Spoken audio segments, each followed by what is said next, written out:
El templo es el monumento capital de la arquitectura griega. En su fachada se crean los llamados órdenes clásicos, entendiendo como orden la sucesión de las diversas partes del soporte y de la techumbre adintelada. Serán 3 modos o estilos diferentes denominados dórico, jónico y corintio. El orden dórico es el más sobrio de formas, con proporciones más robustas y austera decoración. La leyenda nos cuenta que será Doros, el hijo de Hellén, y la ninfa óptica, quien al construir el templo de Hera en Argos fije las características de este orden. El fuste de la columna arranca directamente de las gradas o estilobato que elevan el edificio del terreno. Este fuste se recorre longitudinalmente por 20 estrías, unidas horizontalmente por 3 líneas rehundidas en la parte posterior que forman el astrágalo. El fuste tiene un ligero ensanchamiento o éntasis en su parte central. El tránsito entre la parte superior de la columna y el capitel se establece a través de una moldura cóncava llamada collarino.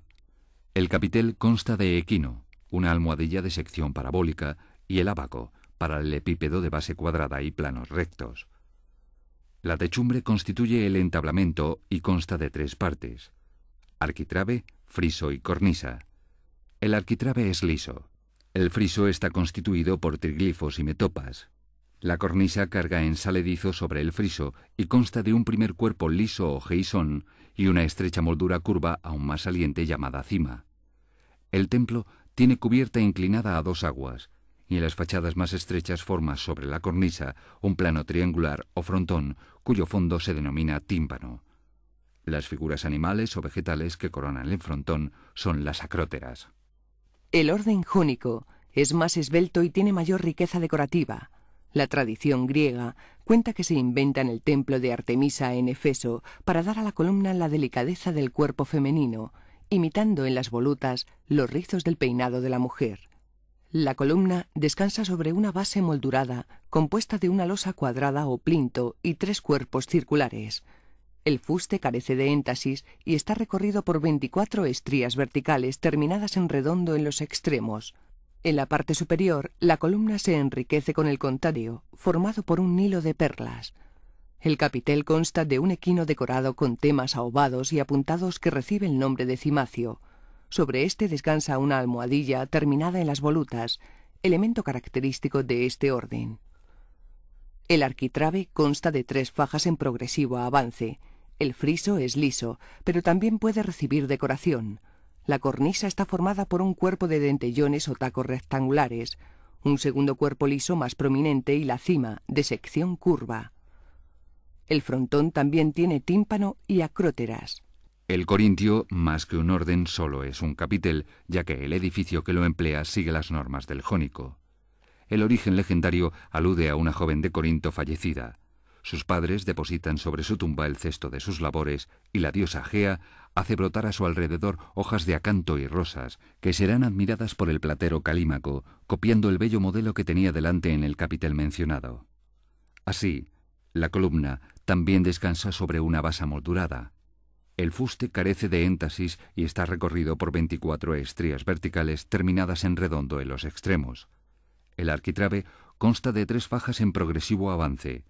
El friso es liso, pero también puede recibir decoración. La cornisa está formada por un cuerpo de dentellones o tacos rectangulares, un segundo cuerpo liso más prominente y la cima, de sección curva. El frontón también tiene tímpano y acróteras.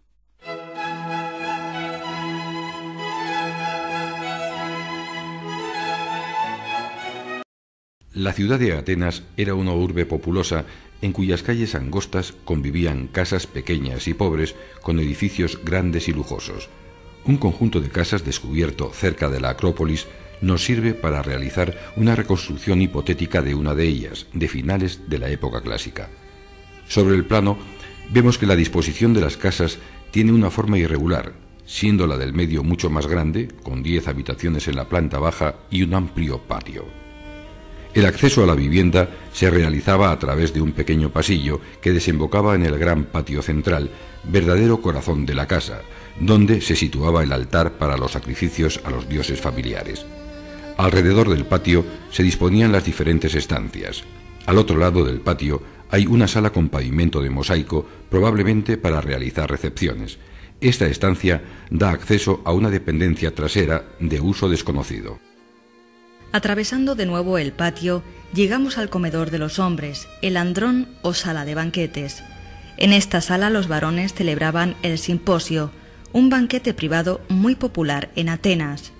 Los invitados se recostaban sobre unos lechos llamados cliné, situándose ante ellos unas pequeñas mesas para tener a su alcance alimentos y bebidas. La planta superior del edificio alberga las habitaciones.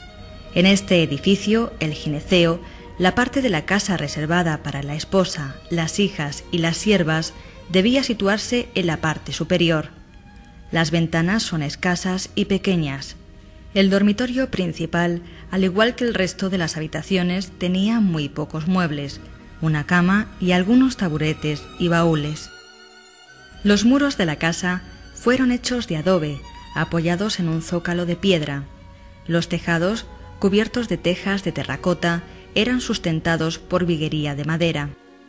Desconocemos cuál fue el aspecto de las paredes, aunque muchas casas tenían sus muros enlucidos y pintados, generalmente en color rojo, el más popular, con un zócalo blanco.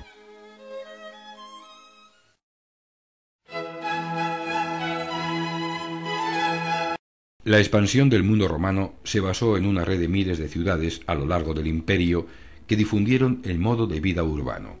Esta reconstrucción ideal de una ciudad nos servirá para describir sus elementos con más detalle.